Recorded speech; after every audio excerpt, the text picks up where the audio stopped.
안녕하세요. 코인 알려주는 남자입니다. 비트코인은 어제 영상을 올릴 때보다 오히려 가격이 올라서 55K 중반대에 위치하고 있습니다. 24시간 동안 엄청난 변동성이 있었는데 그 안에서 어떤 일들이 있었는지 살펴보고 비트코인 가격이 반등을 하면서 수많은 해제와 그레제들이 나타나기 시작을 했습니다. 그런 부분들 말고 전문가들은 비트코인과 코인 시장의 방향을 어떻게 보고 있는지 데이터를 통해서 비트코인과 코인 시장의 가격의 방향이 어떻게 될지에 대해서 분석해보는 시간을 가져보도록 하겠습니다. 먼저 어제 비트코인 가격 같은 경우는 많은 분들이 굉장히 큰 공포를 느꼈고 저도 마찬가지였고요. 비트코인 가격이 53K에서 48K까지 급락을 한 모습을 확인할 수 있습니다. 48K 같은 경우는 여기에 있는 6개월이 넘는 롱 포지션을 모두 청산을 시키는 극단적 공포 단계로 몰아갔고, 그러면서 어제 하루에만 비트코인 가격이 하락을 하면서 1.4조 원 넘는 롱 포지션이 청산이 된 걸 확인을 할 수 있습니다. 그만큼 시장의 변동성이 컸었고 공포가 극단으로 치닫았다는 걸 우리는 확인을 할 수 있었습니다. 더 구체적으로 살펴보게 되면 요거 같은 경우는 24시간 동안의 선물의 포지션을 보게 되는 건데,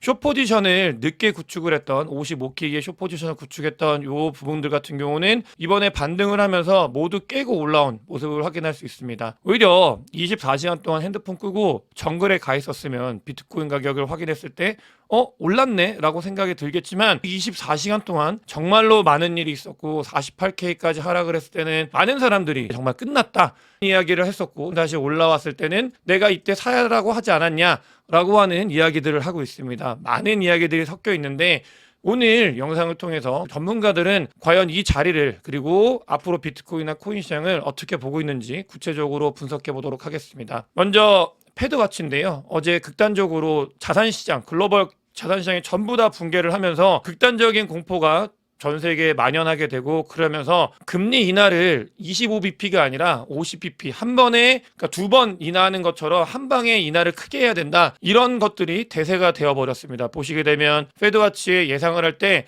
50bp 인하, 자이언트 스텝을 하는 게 죄송합니다. 빅스텝이죠. 빅스텝으로 금리를 인하를 하는 게 83%의 사람들이 이렇게 해야 된다, 이렇게 할 거다라고 보고 있고, 그만큼 시장의 공포가 명분을 만들고 있는 그런 상황이다라는 걸 우리는 인지를 할 수 있습니다. 제가 전에 이 명분이라고 말씀을 드렸습니다. 금리 인하를 하기 위해서는 경기가 좋지 않음을 확인을 해야 되고, 그 부분이 금리 인하를 하면서 유동성을 풀 수 있는 명분이 된다. 이 이야기는 정말 오래전부터 많이 말씀을 드렸는데 명분을 만들고 있는 단계이고, 아서이스 같은 경우는 중요한 이야기를 했습니다. 이 명분을 쌓기 위해서는 추가적인 공포와 추가적으로 사람들을 고통스럽게 해야 된다. 이번 주는 변동성이 계속해서 확대가 될 수 있다라는 이야기를 했는데 정말 중요한 포인트고요. 저도 이 부분에 매우 공감을 합니다. 명분이라는 건 단 하루 만에 일어나는 게 아니라 지속적으로 무언가 무너지고 경제가 무너지고 사람들이 다 정말 고통스러운 그런 단계가 됐을 때 연준에서 오히려 이 부분을 개입을 하게 되고, 그러면서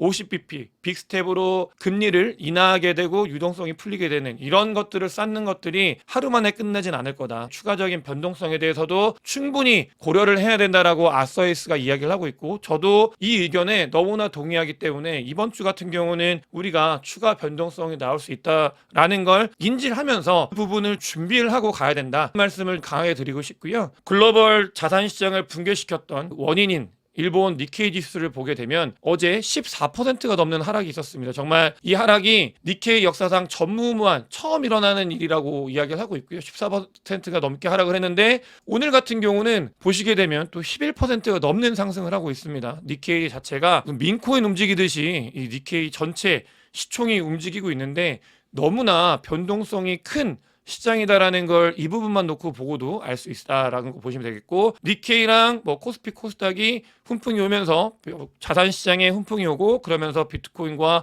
코인 시장에도 마찬가지로 훈풍이 오고 있는 그런 부분이다라고 보시면 되겠습니다. 변동성 같은 경우는 어제 이 변동성 지표를 봤을 때 닷컴 버블 때, 그리고 금융 위기 때, 이때급 코로나 때 급으로의 변동성이 만큼 크게 올라간 걸 확인할 수 있습니다. 보시게 되면 실제로 코로나 때, 그 다음에 금융위기 때, 오히려 닷컴 버블 때는 적었죠. 이 닷컴 버블 때는 이렇게 있으면 위로 올라가는 역사상 세 번째로 큰 변동성을 보였던 시기다. 극단적인 공포가 시장을 지배했고 정말 너무나 많은 자산시장 전체에 흔들림이 있었잖아요. 그 정도로 큰 일이 어제 우리가 있었던 24시간 동안 있었던 일이다. 이런 부분들을 우리가 알아야 되고, 제가 이걸 가지고 온 이유는 사실은 이 VIX가 급격하게 올라갔을 때 뒤에 어떤 일들이 있었는지, 자산시장의 변화가 무엇이었는지를 데이터를 통해서 확인을 하고 비트코인의 가격 중장기적으로 어떻게 될지에 대해서 이야기를 하고 싶어서 이걸 가지고 왔고요. 이거 참고해 주십시오. 이렇게 큰 폭의 변동이 있었다라는 거 확인을 하고요. 또 어제는 수많은 해제가 등장을 했는데 굉장히 매집하기 좋은 구간이었다 라고 온체인 데이터 상으로도 이야기를 하고 있습니다. 반등에 성공을 했기 때문에 실제로 이 온체인 데이터는 다시 한번 잘 들어맞았다라는 걸 입증을 하고 있고, 올해 그러니까 2022년도부터 했을 때 이번 사이클이죠. 사이클일 때 5번밖에 없었던 기회였다 라는 걸 온체인 데이터가 이야기를 하고 있습니다. 실제로 이 자리에서 뒤에 비트코인 가격은 계속해서 바로는 아니더라도 큰 폭의 상승이 늘 있었기 때문에 우리는 이 부분을 보면 좋을 것 같고요. 5번째 그런 기회가 왔었다라는 걸 확인을 할 수 있습니다. 제목에서도 달아놨는데 의도는 명확합니다. 이 하락을 유발을 하고 글로벌 자산시장뿐만이 아니라 코인 시장의 하락을 유발을 하고 비트코인을 싸게 만드는 이유는 정말 명확하다고 생각이 들어요. 이 부분 같은 경우는 더 많은 비트코인을 싸게 가져가기 위해서 의도된 플레이다, 이 이야기를 굉장히 많이 말씀을 드리고 있는데, 이번에도 마찬가지입니다. 보게 되면은 개인들, 그러니까 쇼텀 홀더들 같은 경우는 패닉셀로 20% 30% 넘는 손해를 보면서 팔았다라는 게 데이터로 나오고 있는데, 블랙록이나 마이크로 스트래티지, 그레이스케일, 피델리티는 팔지 않았다. 비트코인을 오히려 블랙록 같은 경우는 IBTC 거래량이 엄청나게 증가하면서 순이익이 발생을 했습니다. 그만큼 그러니까 비트코인의 하락 때 즐겁게 매집을 한 기관들이 있고, 이 의도는 명확하다. 이런 것들이 데이터로 확인이 되기 때문에 우리는 역추적을 해서 실제로 싼 가격에 잘 사고 있는 모습을 확인을 할 수 있습니다. 너무나 중요한 부분이죠. 개인들은 비트코인 가격이 하락을 할 때 공포에 휩싸여서 패닉셀을 하고 있는데, 기관들은 그럴 때마다 열심히 모으고 있다는 거 데이터를 통해서 확인이 되고 있고, 이 부분이 의미하는 바에 대해서는 앞으로 변동성이 계속 생기더라도 우리가 큰 대를 가지고 투자를 해야 되는데, 그 부분을 보셨으면 좋겠고요. 주기영 대표 같은 경우도 이런 이야기를 합니다. 디지털 골드라고 했는데 이게 디지털 골드로 보는 사람이 있고 그렇지 않고 기술주 중에 하나로 보는 사람이 있다. 골드는 이번 하락 때 많이 하락을 하지 않았는데 디지털 골드라고 칭하게 되는 비트코인 같은 경우는 기술주로 보는 사람들이 던져가지고 극단적으로 가격이 하락을 했는데, 그런 일이 발생하면 안 된다, 이런 이야기를 하고 있고, 저도 이 부분에 너무나 공감을 합니다. 디지털 골드에 가깝게 가기 위해서는 이거 사실 기술주로 보시는 분들도 많이 있기 때문에 공포에 같이 던지지만 중장기적으로 보게 되면 비트코인이 가야 될 방향, 그리고 비트코인을 매집하고 있는 세력들, 이런 것들을 다 분석을 했을 때 가야 되는 방향은 명확하기 때문에 큰 흐름에 대해서 우리가 놓치지 않아야 된다는 생각을 가지고 있고요. 어제 하락이 완성이 된 거는 굉장히 많은 부분들이 있습니다. 피터 브란트 같은 경우도 어제의 하락을 통해서 비트코인 가격은 2015년에서 2017년도 정말 큰 불장이었던 사이클대로 잘 가게 됐다. 그러니까 어제 같은 경우는 26% 하락이 있었는데, 보시게 되면 2015년도, 2017년도 사이클에는 27% 하락이 있었다. 이게 굉장히 비슷한 모습을 띄었다라는 거를 확인을 했고요. 또 반감기 이후, 그다음에 불장의 사이클을 봤을 때 가격이 하락을 했지만 정상 레인지 안에서 움직이고 있다라는 걸 데이터를 통해서도 확인을 할 수 있습니다. 이렇게 급격하게 하락을 했지만 이게 과거 불장의 평균값을 매겨가지고 어디인지 위치가 부분을 봤을 때